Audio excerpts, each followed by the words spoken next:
രണ്ടാമത്തെ ലൈൻ അവസാനിക്കുന്നതിന് മുമ്പ് ചുമയും ശ്വാസമുട്ടും പനിയും ഇമ്മീഡിയറ്റ് ആയിട്ട് വിട്ടു. ഇത്രയും ഹല്ലേലൂയ നിങ്ങൾ കുറച്ച് പറയുന്നത് എന്റെ മോളായതുകൊണ്ട്. എന്റെ മോളെ പനി വിട്ട എനിക്ക് ഹല്ലേലൂയ പറയാൻ അറിയാം. ഡോക്ടർ കോവൂറിന് ഹൈഡ്രോകഫാലസ് മാറിയെന്ന് പറഞ്ഞിട്ട് ഞങ്ങളതിന് ഹല്ലേലൂയ പറയണ്ടേ? അയാളുടെ മൂത്ത മോക്ക് രുതിയാനെ കിടന്ന അവസരം മാറിയെന്ന് ഞങ്ങളതിന് ഹല്ലേലൂയ പറയുന്നത്. മറ്റുള്ളവന് വേണ്ടി പ്രാർത്ഥിക്കുകയും മറ്റുള്ളവന് വേണ്ടി ഹല്ലേലൂയ പറയുകയും ചെയ്യുമ്പോൾ നിന്റെ വേദന മാറ്റുന്ന എന്റെ ദൈവം ജീവിക്കും. ഹല്ലേലൂയ. അവൾ ചാടി എഴുന്നേറ്റു. പപ്പ, ഞാൻ ഇന്ന് രാത്രി മുഴുവനും ഇരുന്ന് പഠിക്കാൻ പോകാന്ന് പറഞ്ഞു. ഞാൻ പറഞ്ഞു വേണ്ട, നീ ഉറങ്ങിക്കോ.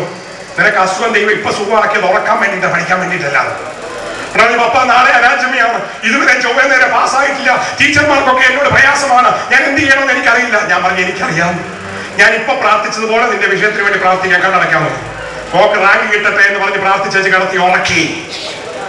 2 ആഴ്ച കഴിഞ്ഞ് ഉച്ചയ്ക്ക് 12 മണിയായപ്പോൾ റാങ്ക് ഇട്ടിരിക്കുന്ന ലിസ്റ്റിന്റെ മുമ്പിൽ വന്നിച്ച് അവിടെ എനിക്ക് ഫോൺ ചെയ്യാണ്.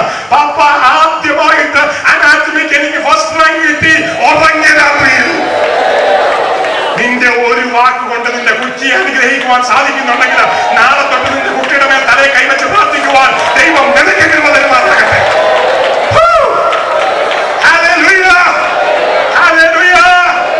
എന്റെ ദൈവം ജീവിക്കുന്നു. നമുക്ക് വിഷയത്തിലേക്ക് മടങ്ങി വരാം. കർത്താവ് എന്തുകൊണ്ടാണ് ദൈവം മടങ്ങി വന്നത്? അതിനു മുമ്പ് ഒരു കാര്യം നോക്കണം. അതുകൊണ്ട് 17-ാം അധ്യായത്തിന്റെ 17-18 വാക്യം വായിക്കാം. വേഗം വായിച്ചോളൂ. 17. അപ്പോൾ അബ്രഹാം കവിണ് വീണ് ചിരിച്ചു. 100 വയസ്സുള്ളവന് മകൻ ജനിക്കുമോ? 90 വയസ്സുള്ള സാറ പ്രസവിക്കുമോ എന്ന് തന്റെ ഹൃദയത്തിൽ പറഞ്ഞു. അപ്പം ആദ്യമേ സാറ ചിരിക്കുന്നതിന് മുമ്പ്, സാറായോട് വിഷയം അവതരിപ്പിക്കുന്നതിന് മുമ്പ് ദൈവം ആരോട് അവതരിപ്പിച്ചിരുന്നു? അബ്രഹാമിനോട്. ദൈവത്തിനൊരു പ്രത്യേകതയുണ്ട്. ദൈവത്തോട് അടുപ്പമുള്ളവരോട് ആദ്യം പറഞ്ഞേച്ച് അടുത്ത ആളോട് പറയും. കൊട്ടാരക്കര എന്തെങ്കിലും നടക്കണമെങ്കിൽ കൊട്ടാരക്കര ദൈവത്തോട് ഏറ്റവും അടുത്ത് നിൽക്കുന്ന ഏത് ദൈവദാസനുണ്ടോ അദ്ദേഹത്തെയാണ് ആദ്യം അറിയിക്കുന്നത്. ആമേൻ. അത് തന്നെ സ്നേഹിതന്മാർക്ക് മറച്ചു വെക്കുന്നില്ല. ആമേൻ. ഹല്ലേലൂയ. ദൈവം തന്റെ സ്നേഹിതന്മാർക്ക് ഒന്നും മറച്ചു വെക്കുകയില്ല. അബ്രഹാം ദൈവത്തിന്റെ സ്നേഹിതനായിരുന്നു. അതുകൊണ്ട് ദൈവം അബ്രഹാമിനോട് എല്ലാം വെളിപ്പെടുത്തി. ഇന്ന് രാത്രി ദൈവത്തിന്റെ സ്നേഹത്തിലേക്കും ദൈവത്തിന്റെ സ്നേഹബന്ധത്തിലേക്കും ആദ്യ സ്നേഹത്തിലേക്കും ദൈവവുമായി അടുത്തൊരു ബന്ധത്തിലേക്കും നിനക്ക് മടങ്ങി വരുവാൻ ദൈവം ഒരു കൃപ തരട്ടെ. നിങ്ങൾ എത്ര പ്രസംഗം കേട്ടാലും 21 കൺവെൻഷനുകളുടെ ചെറുമക്കൾ കൂടിയാലും ദൈവസ്നേഹത്തിലോട്ട് മടങ്ങി വന്നില്ലെങ്കിൽ ഇന്ന് പറയുന്ന ഒരനുഭവം അനുഭവിക്കാൻ സാധിക്കുകയില്ല. ആദ്യ സ്നേഹത്തെക്കാട്ടിലും കൂടിയ സ്നേഹം ഇന്ന് രാത്രി എന്റെ അപ്പച്ചൻ നിങ്ങൾക്ക് തരുമാറാകട്ടെ. Hallelujah, hallelujah, hallelujah. എന്റെ മോൾ ഇന്നലെ വീട്ടിൽ വന്നു. വീട്ടിലിറക്കിയ ഇന്ന് രാവിലെ ഞാൻ അവിടെ പുറപ്പെട്ടപ്പോ മോള് ചോദിച്ചു, പപ്പ 10 ദിവസത്തേക്ക് ഇവിടെ വന്നതിന് 8 ദിവസം പപ്പ ഇവിടെ ഇല്ലല്ലോ. മോടെ അന്വേഷണം, മോടെ കാര്യങ്ങൾ പറഞ്ഞിരിക്കാൻ ഇഷ്ടമില്ലാത്തതുകൊണ്ടല്ല. ഇപ്പൊ അവിടെ ഇരുന്ന തമ്പുരാന്റെ പണിക്ക് ഇറങ്ങാൻ പറ്റുകയില്ല. എന്നെ ഛർദ്ദിച്ചു കിടക്കുന്ന സ്ഥാനത്ത് ഇട്ടെറിഞ്ഞേച്ചു പോയ അമ്മ ഉണ്ടായിരുന്നത് കൊണ്ടാണ്. സ്വർഗരാജ്യത്തെ സ്നേഹിച്ചുകൊണ്ട്, ദൈവമക്കളെ സ്നേഹിച്ചുകൊണ്ട്, ദൈവസഭയെ സ്നേഹിച്ചുകൊണ്ട് ഈ പുസ്തകവുമായി ഇറങ്ങിയത് കൊണ്ടാണ്. സ്വർഗരാജ്യം എനിക്ക് വേണ്ടി ഇറങ്ങി എന്നെ സൗഖ്യമാക്കിയത് എനിക്കറിയാം. അതുകൊണ്ട് മക്കളെ കെട്ടിപ്പിടിച്ചുകൊണ്ടിരിക്കുവാൻ എനിക്ക് താല്പര്യമില്ല. ഹല്ലേലൂയ. അബ്രഹാമിനോട് ആദ്യം പറഞ്ഞു. അബ്രഹാം കവിണ് വീണ് ചിരിച്ചു. ഇത്രയേറെ ചിരി കണ്ടപ്പം സ്വർഗം തന്നെ പേരെന്തിട്ടു? ഇസഹാക്ക് ചിരി എന്ന് പേരിട്ടു. ചിരിക്കുന്നവൻ, ചിരിക്കുന്നവൻ. ഹല്ലേലൂയ. സ്വർഗരാജ്യത്തിലെ ഇസഹാക്കന്മാർക്കായി ഞാൻ ദൈവത്തെ സ്തുതിക്കുന്നു. ഹല്ലേലൂയ. ഞാൻ എല്ലാവരോടും പറയുന്ന ഒരു സംഗതിയാണ്, നീ ഒരു ഇസഹാക്കാകണം. എന്റെ നേഴ്സുമാരോട് പ്രത്യേകം പറയും, നിങ്ങളൊക്കെ ചിരിക്കുന്നവരാകണം. ഫ്രീ ആയിട്ട് യാതൊരു ചെലവില്ലാതെ വേറൊരാൾക്ക് സന്തോഷത്തോടെ കൊടുക്കാൻ പറയുന്ന ഒരു സാധനമാണ് ചിരിക്കുക. അതിന് എവിടെയെങ്കിലും ചെലവുണ്ടോ? ഇന്നത്തെ ദൈവമക്കൾ ആരും അത് കൊടുക്കില്ല. അതെന്തോ പൊഴിഞ്ഞു പോകുന്ന പോലെ. ഇവരെ കണ്ടു കഴിഞ്ഞാൽ സ്വർഗത്തിലെ പ്രശ്നവും ഭൂമിയിലെ പ്രശ്നവും ഇനി പാതാളത്തിലെ പ്രശ്നവും ഇവരുടെ തലയിലിരിക്കുന്ന പോലെയാണ്.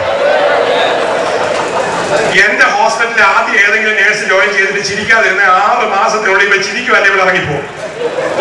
ഒന്നിൽ എന്നെ കൂടെ ഇവിടെ പണിയണമെങ്കിൽ ഇവിടെ ചിരിക്കാൻ തുടങ്ങും, അല്ലെങ്കിൽ ഇവിടെ ബാധിച്ചിരിക്കുന്ന ബാധ കൊണ്ട് അവളെ പൊക്കോളും.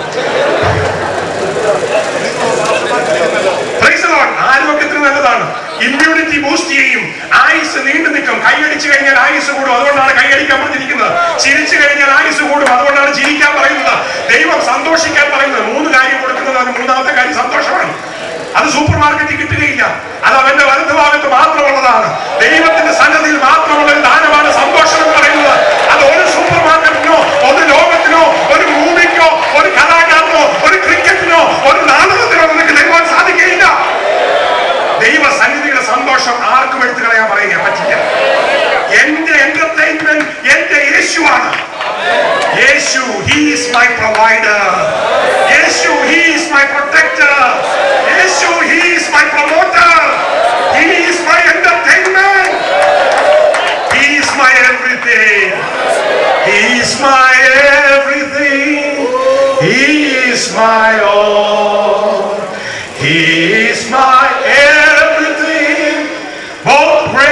and small. He gave himself for me, made everything new. He is my everything. Now how about you? Praise the Lord. Hallelujah. നമുക്ക് മുമ്പോട്ട് പോകാം, വിഷയത്തിലേക്ക് വേഗം വരാം, സമയം അവസാനിക്കാറായി. എങ്ങനെയാണ് അബ്രഹാമിന്റെ കാത്തിരിപ്പും സാറായുടെ ഇതും ശരിയായി വന്നെന്നുള്ളതിലേക്ക് കടക്കാം. അതിന്റെ 20-ാം അധ്യായത്തിന്റെ 2-ാം വാക്യം. 20-ാം അധ്യായത്തിന്റെ 2-ാം വാക്യം. അബ്രഹാം തന്റെ ഭാര്യയായ സാറയെ കുറിച്ച് അവൾ എന്റെ പെങ്ങൾ എന്ന് പറഞ്ഞു. ഗെരാർ രാജാവായ അബീമേലെക്ക് ആളയച്ച് സാറയെ കൊണ്ടുപോയി. അബ്രഹാം കള്ളം പറഞ്ഞു. ഈ സാറ പെങ്ങളാണെന്ന് എത്ര പ്രാവശ്യം കള്ളം പറഞ്ഞു? 2 പ്രാവശ്യം പറഞ്ഞിട്ടുണ്ട്. അപ്പൊ മറ്റേത് അറിയാവുന്ന ദൈവമനുഷ്യന്മാർക്കാണ് ഞാൻ ദൈവത്തെ സ്തുതിക്കുന്നു. അപ്പൊ ഈ കള്ളം പറയുന്ന അബ്രഹാം സാറ പെങ്ങളാണെന്ന് കള്ളം പറഞ്ഞു. എന്റെ ഭാര്യ എന്റെ കൂടെ നടക്കുമ്പം എന്റെ മക്കൾക്ക് ഒരു ഗുണമുണ്ട്, എല്ലാവർക്കും എന്റെ മുഖത്തിന്റെ ഷേപ്പാണ്. അതുകൊണ്ട് തൃശ്ശൂർ എവിടെ പോയാലും കഥയൊക്കെ എനിക്ക് കിട്ടും. അവരോട് പറയും പപ്പ സ്പൈ വെച്ചിരിക്കുന്നതെന്നാണ് പറയുന്നത്. എന്നെ പോലെയാണ്. ഇപ്പൊ ഡോക്ടറുടെ പോലെ അതുവഴി പോയിട്ടുണ്ട്, ഇതുവഴി പോയിട്ടുണ്ട്. അപ്പൊ വൈകിട്ട് വരുമ്പോൾ ഞാൻ പറയും നീ അതുവഴിയൊക്കെ പോയിരുന്നില്ലടാ. എന്നെ പോലുള്ളവർ എവിടെയെങ്കിലും ഇറങ്ങിക്കഴിഞ്ഞാൽ എനിക്ക് ന്യൂസ് കിട്ടും. ദൈവമക്കളും സൂക്ഷിച്ചോണം. ദൂതന്മാർ നോക്കുമ്പോൾ നിങ്ങളെ കണ്ടാൽ അറിയാം, ദൈവമക്കളെ കണ്ടാൽ അറിയാം. അത് എവിടെ പോയാലും ഉടനെ കണ്ടുപിടിക്കും. ഭാവികളുടെ നടുക്കൂടെ ദൈവമക്കൾ പോയി കഴിഞ്ഞാൽ ഉടനെ കണ്ടുപിടിക്കും. ഏതൊക്കെ സാധനം ഇരിക്കുന്നുണ്ട് ദൂതന്മാർ റിപ്പോർട്ട് ചെയ്യും. ഫോൺ വിളിച്ചിട്ട് നിന്റെ മകൻ അതുവഴി പോയിട്ടുണ്ടെന്ന് ഇൻഫോം ചെയ്യും. ഹല്ലേലൂയ. എന്റെ ഭാര്യ എന്റെ കൂടെ ഇന്ന് ഞാൻ വന്നിട്ടില്ല, ഭയങ്കര ബിസി ആയിട്ട് ഇരിക്കുന്നുണ്ട്. കൂടെ വന്നിട്ടുണ്ടെങ്കിൽ വളരെ ചെറുപ്പമാണ്, കണ്ടു കഴിഞ്ഞാൽ മോളാന്ന് വരെ തോന്നും. കല്യാണം പ്രപ്പോസലൊക്കെ ഇപ്പോഴും വരുന്നുണ്ട്. അതിനാണ് ഞാൻ ദൈവത്തെ സ്തുതിക്കുന്നത്. അപ്പൊ അബ്രഹാമിന്റെ അതേ സിറ്റുവേഷനിലാണ് ഞാൻ നിൽക്കുന്നത്. പക്ഷെ ഞാൻ എപ്പോഴെങ്കിലും ആരെങ്കിലും പെങ്ങളാന്ന് അല്ലെങ്കിൽ മോളാന്നോ പറഞ്ഞ പുള്ളിക്ക് ഒരു പുഞ്ചിരി ഉണ്ടെങ്കിലും ഞാൻ എപ്പോഴെങ്കിലും ഭാര്യ അല്ല പെങ്ങളാന്ന് പറഞ്ഞു കഴിഞ്ഞാൽ ആ സെക്കൻഡിൽ ഹാർട്ട് അറ്റാക്ക് ആയിട്ട് താഴെ വീഴും. എന്തുകൊണ്ടെന്നാൽ ആൾ എന്നും ഒന്നും ജീവിക്കുന്നത് ഞാൻ അദ്ദേഹത്തെ എപ്പോഴും നോക്കും, ഭാര്യയായി കരുതും, ഭാര്യയായി മാനിക്കും, ഭാര്യയായി കൊണ്ടു നടക്കുമെന്ന് വിശ്വസിക്കുന്നത് കൊണ്ടാണ്. എന്നെങ്കിലും ഞാനത് എന്റെ വാ കൊണ്ടല്ല എന്ന് പെങ്ങളാന്ന് പറഞ്ഞു കഴിഞ്ഞാൽ അദ്ദേഹത്തിന്റെ സകല ലോകവും, സ്വപ്ന ലോകം മാത്രമല്ല ജീവിത ലോകവും അഭിലാഷ ലോകവും സകല ലോകവും ഒറ്റയടിക്ക് തകർന്നു. ഈ അബ്രഹാമിന്റെ ഭാര്യ സാറായി ഇതുവരെയും അബ്രഹാമിനെ വിളിച്ചോണ്ടിരുന്ന എങ്ങനെയാ? അഡോനായി. നമ്മളൊക്കെ കല്യാണം കഴിക്കുമ്പോ കേട്ടിട്ടുള്ള പ്രസംഗമാണ്. എന്താ വിളിക്കണ്ടേ? ഞാൻ അങ്ങനെ അഡോനായി എന്ന് വിളിക്കാൻ പറയാറില്ല. എന്നെ പേര് വിളിച്ചോ അല്ലെ കൂടെ ഉണ്ടെങ്കിൽ അച്ഛനൊക്കെ വിളിച്ചോ, അതിന് കുഴപ്പമൊന്നുമില്ല. പക്ഷെ അഡോനായി എന്നുള്ളൊരു വിളി യഥാർത്ഥത്തിൽ ദൈവത്തിന് കൊടുക്കേണ്ട ഒരു വിളിയാണ്. ദൈവത്തിന് കൊടുക്കേണ്ട ഒരു വിളി അബ്രഹാമിന് കൊടുത്തു കഴിഞ്ഞാൽ അബ്രഹാമിന് ചെയ്യാവുന്ന കാര്യങ്ങളെ ചെയ്യാൻ പറ്റുള്ളൂ, ദൈവത്തിന് ചെയ്യാൻ പറ്റില്ല. അഡോനായി അഡോനായി എന്ന് വിളിക്കേണ്ടവരെ മാത്രമേ കയറി വിളിക്കാവൂ. ഇത്രയും നാളും കർത്താവാണ്, ദൈവമാണ്, എന്റെ പൊന്നാണ്, എന്റെ ചക്കരയാണ്, എന്നെ ഒരിക്കലും കൈവിടുകയില്ല, ഉപേക്ഷിക്കില്ല എന്ന് ചിന്തിച്ചുകൊണ്ടിരുന്ന അബ്രഹാം അവളെ തള്ളി. അവളുടെ ജീവിതത്തിന്റെ ഏറ്റവും അന്ധകാര നിമിഷമാണ്. എന്ത് സംഭവിച്ചു? അബീമേലെക്ക് എന്ന് പറയുന്ന ഒരു ജാതീയനായ രാജാവ്, ജാതിയായ ഒരു മനുഷ്യൻ ഇവളെ പിടിച്ചോണ്ടുപോയി. പിടിച്ചോണ്ട് പോകുന്ന ആ രാത്രിയിൽ പട്ടാളക്കാർ വന്ന് അവളുടെ വേലക്കാരുടെ മുമ്പിൽ അബ്രഹാമിന്റെ മുമ്പിൽ ഇറക്കിക്കൊണ്ട് പോയപ്പോൾ ഒരാൾ പോലും ശബ്ദിക്കാതെ ഇത് ഞങ്ങളുടെ യജമാനത്തിയാണ്, ഇത് ഞങ്ങളുടെ കൊച്ചമ്മയാണ്, ഇവിടെ നിൽക്കെന്ന് പറയാതെ ഒരാളും വഴക്കുണ്ടാക്കാതെ അബീമേലെക്കിന് വിട്ടുകൊടുത്തു. അവൾ പോകുന്ന രാത്രി ഇന്നേ വരെ പ്രാർത്ഥിച്ചിട്ടില്ലാത്ത പ്രാർത്ഥന, അവൾ പോകുന്ന വഴിയിൽ ഇന്നേ വരെ നോക്കാത്ത നോട്ടം, ഹാഗാർ മരുഭൂമിയിൽ നോക്കിയതുപോലെ സാറ ആ രാത്രിയിൽ യഥാർത്ഥ സൃഷ്ടിതാവിനെ, യഥാർത്ഥ ദൈവത്തെ, യഹോവയെ, അദോനായെ അന്ന് അവൾ നോക്കി. ഹല്ലേലൂയ. 2-3 വാക്യം വായിച്ചത്തെ, വേഗം വായിച്ചത്തെ. എന്നാൽ രാത്രിയിൽ ദൈവം സ്വപ്നത്തിൽ അബീമേലെക്കിന്റെ അടുക്കൽ രാത്രിയിൽ അബീമേലെക്ക് സാറ വരാൻ തന്റെ പള്ളിമത്തയിൽ കിടക്കുമ്പോൾ സാറ വേറൊരു മുറിയിൽ തോഴിമാരാൽ മിനുക്കപ്പെട്ട് കുഴമ്പൊക്കെ ഇട്ട് സുഗന്ധമൊക്കെ ഇട്ട് കഴുകി ഈ രാജാവിനെയൊക്കെ കൊണ്ട് പ്രസാദമായി വെക്കാൻ ഒരു സൈഡിൽ പ്രിപ്പയർ ചെയ്തുകൊണ്ടിരിക്കുകയാണ്. അവളെ ആ തോഴിമാരി വെള്ളം പുറത്ത് എണ്ണയിടുമ്പോഴും സുഗന്ധമിടുമ്പോഴും എണ്ണ പോലല്ല സാറായിക്ക് തോന്നിയത്. തീ പോലെയാണ് തോന്നിയത്. സാറ ഒരു വിശുദ്ധ സ്ത്രീയാണ്. വേറൊരു പുരുഷൻ കൈവെക്കുവാൻ അവർക്ക് താല്പര്യമില്ല. ആ കിടക്കയിൽ കിടന്നുകൊണ്ട് അവൾ പറഞ്ഞു, കർത്താവേ, ഇവർ ചെയ്യുന്നത് എന്താണെന്ന് ഇവർക്കറിയില്ല, പക്ഷെ എന്റെ ഹൃദയം അറിയുന്ന ദൈവമേ, നീ ചിരിക്കുന്നുണ്ട്. എന്നിൽ ജനിക്കേണ്ട ശിശു ഈസഹാക്കാണ്, നിന്റെ വാഗ്ദത്ത സംഗതിയാണ്. അതിനു മുമ്പ് വേറൊരു പുരുഷൻ എന്നെ കൈവെക്കുവാൻ സ്വർഗ്ഗമേ നീ അനുവദിക്കില്ല, അതെനിക്കറിയാം. എത്ര പേർക്കറിയാം വിശ്വാസത്തിന്റെ നായകനും പൂർത്തിവെക്കുന്നതുമാകുന്ന യഹോവ നിന്നെ മണവാട്ടിയാക്കി വിളിച്ച് വേർതിരിച്ച് സൂക്ഷിച്ചു വെക്കുമ്പോൾ ഒരു ശത്രുവിനും നിന്നെ തൊടാൻ പറ്റുകയില്ല, ഒരു ലോകത്തിന് നിന്നെ തൊടുവാൻ പറ്റുകയില്ല, ഒരു ശക്തിക്ക് നിന്നെ തകർക്കുവാൻ പറ്റുകയില്ല. എന്തുകൊണ്ടാണ് നിന്നെ കാക്കുന്ന ഇസ്രായേലിന്റെ പരിപാലകൻ ജീവിക്കുന്നു, ജീവിക്കുന്നു, ജീവിക്കുന്നു. ഹല്ലേലൂയ. എന്നെ തകർക്കാൻ എത്ര പേര് നോക്കി. തൃശ്ശൂർ കോർപ്പറേഷൻ ഞങ്ങളുടെ എന്റെ ഇൻസ്റ്റിറ്റ്യൂഷൻ പൊളിച്ചു കളയെന്ന് പറഞ്ഞ് 3 പ്രാവശ്യം ലെറ്റർ വിട്ടു. 3 പ്രാവശ്യം ലെറ്റർ എടുത്ത് ഞാൻ ഡ്രോയിക്കകത്തിട്ടു. ഒരു ബുൾഡോസറും അവിടെ വരില്ല. പലരും പല രീതിയിൽ ശ്രമിച്ചു, ആർക്കും തൊടാൻ പറ്റുകയില്ല. സ്വർഗത്തിലെ അപ്പച്ചൻ അനുവദിക്കാതെ ഒരു തലമുടി നാരി പോലും ദൈവത്തിന്റെ വൈതന്റെ താഴെ വീഴാത്തതിനാൽ ഞാൻ ദൈവത്തെ സ്തുതിക്കുന്നു. സാറായെ, നീ വിഷമിക്കണ്ട.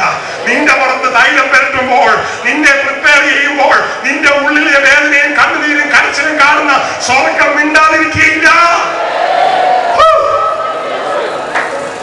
ശദ്രക്, മേശക്, അബേദ്നഗോ എന്ന് പറയുന്ന 3 ബാലന്മാരെ തീയിലിട്ടു. അവരെ തീയിലോട്ട് വലിച്ചെറിഞ്ഞവർ പോലും വെന്ത് നശിച്ചുപോയി. തീയിലേക്ക് വലിച്ചെറിഞ്ഞ് ഇവർ തീയിലേക്ക് വീണപ്പോൾ സ്വർഗത്തിലെ ദൈവവും ചാടി തീയിലോട്ട്. അഗ്നിയിലിറങ്ങി. നീ തീ ചാടുമ്പോ കൂടെ ചാടുന്നതാണ് എന്റെ ദൈവം. നീ തീയിലിറങ്ങുമ്പോ കൂടെ ചാടുന്ന ദൈവം ചിരിക്കുന്നു. 10 സെക്കൻഡ് കഴിഞ്ഞിട്ടല്ല, നീ വീഴുന്നതിന് മുമ്പേ നിന്നെ പിടിക്കാൻ സ്വർഗം അവിടെ ചിരിക്കും. തീ പോലും ഒന്നിനെ തൊടുകയില്ല. ശദ്രക്, മേശക്, അബേദ്നഗോയും ചോദിച്ചു നോക്കി, തീയുടെ നിറം എന്താ? തീക്ക് എത്ര ചൂടുണ്ട്? വല്ല പുകയുണ്ടായിരുന്നു? അവർ പറയും, തീ ഞങ്ങൾ കണ്ടില്ല, ഞങ്ങൾ കണ്ടത് ദൈവപുത്രനെയാണ്. തീയിൽ 4-വനായ ദൈവസ്നേഹത്തെ അറിയുവാൻ ദൈവം കൃപ ചെയ്യുമാറാകട്ടെ. എന്ത് സംഭവിച്ചു? അടുത്ത വാക്യം വായിക്കാം, വായിച്ചാട്ടെ. നീ എടുത്ത സ്ത്രീയുടെ നിമിത്തം നീ മരിക്കും. ആമേൻ. സ്വർഗം നിനക്ക് വേണ്ടി ഒരിക്കലും മൗനമായി ഇരിക്കില്ല. ഈ വാക്യം ഒന്ന് എഴുതി വെച്ചു. ഇത് ബൈബിളിലുള്ളതല്ല, ഞാൻ പറയുന്നത് എന്റെ അനുഭവം. സ്വർഗം ഒരു ദൈവദാസന് വേണ്ടി, സ്വർഗം ഒരു ദൈവ പൈതലിന് വേണ്ടി ഒരിക്കലും മൗനമായിരിക്കില്ല. ഇത് വിശ്വസിക്കുന്ന ദൈവമക്കൾ കാണിച്ച ദൈവത്തെ ശ്രമിക്കുന്നു. നിന്റെ വിഷയത്തിൽ മൗനമായിരിക്കുന്ന ദൈവം അല്ല, സംസാരിക്കും. അബിമേലെക്കിനോട് നേരിട്ട് ദൈവം അന്ന് രാത്രി സംസാരിച്ചു. ദൂതനെ വിട്ടെന്നാണോ എഴുതിയിരിക്കുന്നത്? ബാക്കിയുള്ളിടത്തൊക്കെ ദൂതനെ വിട്ടപ്പോ ഇവിടെ ആരാ വന്നേ? തീയില് ദൂതൻ വന്നെന്നാണ് എഴുതിയിരിക്കുന്നത്. 4-മതായിട്ട് ദൈവം വന്നു. ദൂതൻ വരുന്നത് സുവിശേഷ സന്ദേശം പറയുമ്പോഴും പ്രശ്നത്തിൽ വരുന്ന ദൈവം തന്നെയാണ്. ഹല്ലേലൂയ. നീ രോഗിയായി കിടക്കുമ്പോൾ നിന്നെ താങ്ങുവാൻ, സൗഖ്യമാക്കുവാൻ, മുറിവുള്ള ആണിപ്പെടുന്ന കഴിവുമായിട്ട് ഇറങ്ങി വരുന്നത് എന്റെ യേശുവാണ്. അവന്റെ കരത്തിലെ സൗഖ്യം ഇന്ന് രാത്രി ചെന്ന് അനുഭവിക്കുന്നതിനാണ് ദൈവത്തെ സ്തുതിക്കുന്നു. ഞാൻ പലരും ശുശ്രൂഷിച്ചുകൊണ്ടിരിക്കുമ്പോൾ തന്നെ ചില രോഗങ്ങൾ നീങ്ങിപ്പോകുവാൻ,